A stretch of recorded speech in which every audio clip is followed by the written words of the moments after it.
So I am Christina Pescatori. I'm the full-time instructor at PALS. My name is Maggie Loring. I've been here when I'm 4 years old. I'm Lynn Loring, and my daughter Maggie rides at PALS. My name's Pat Carroll. I'm a volunteer. I also take lessons, and I also work taking care of the horses and stalls. I ride PALS for a long time. I love horses a long time because PALS is my favorite place. It's such a different activity than all the other things she does that it's really just added some variety to her life. So first introduced to PALS, actually I was right in between jobs, so I was looking for a new job.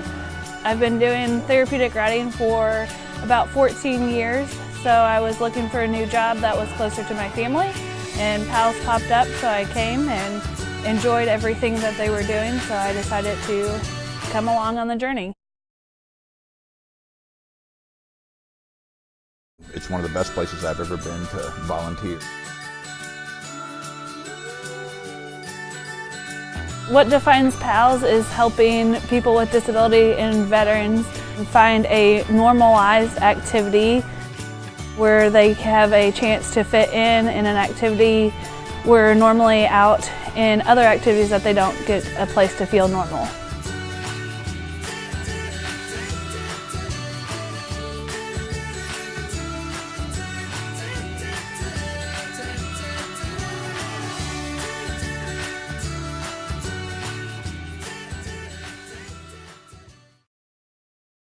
So equine therapy is very, very different than traditional therapies because most clients have already tried traditional therapies and they haven't worked.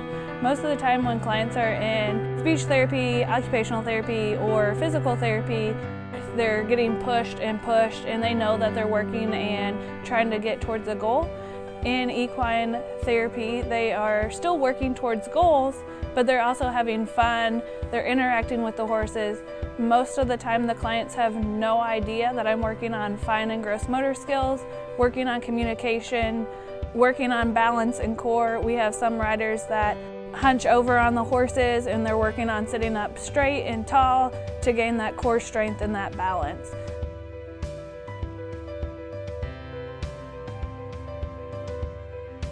They're not really noticing that they're working on therapy, they're working on having fun instead of the therapy right away.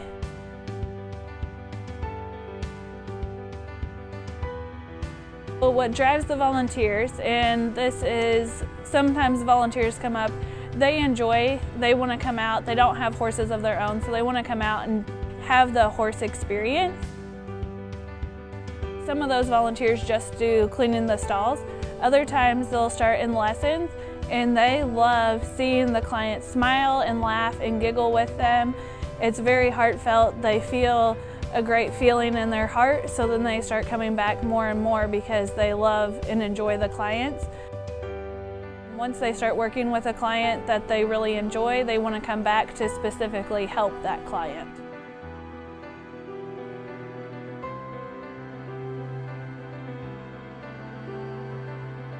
Part of it is just sort of that connection between people and horses.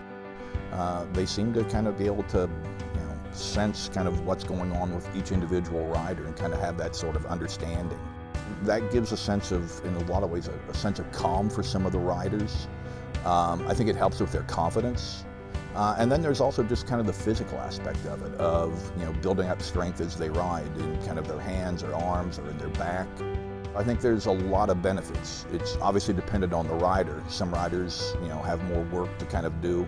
Others, it's purely just sort of the mental kind of aspect of it. Equine therapy is more on a rise right now.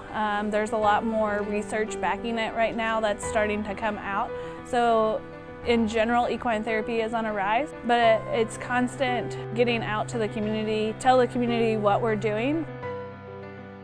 Most community members think that we are a pony ride, that we get the riders on, we give them a pony ride and they get off. So it's constantly informing everybody what we actually do, which is they're working on therapeutic goals, they're working on horse goals to sit up tall. This is what we do. So it is increasing more and more as more research does come out.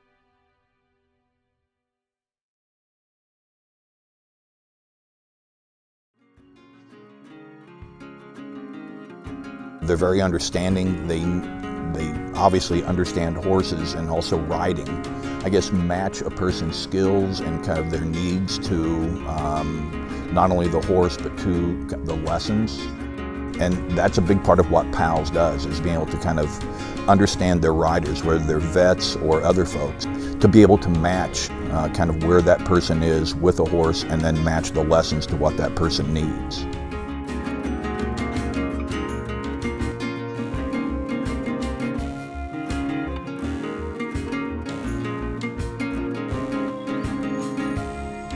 This little boy, he comes with this iPad, and that's how he communicates. And the horse he rides is Blue. And one day he started laughing and talking because the horse, Blue, tried to push his buttons on the iPad. So now he'll actually say the horse's name, and he'll say the color of the cones, and he just laughs and giggles and smiles. And he's just the cutest little boy that everybody just like, if they work with him, they're like, oh, I want this rider again. So he just makes it worth everybody's time to come out and meet him.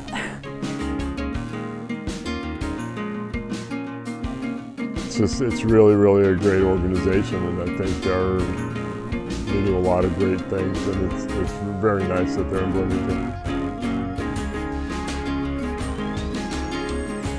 You see a difference there, and it's part of that connection.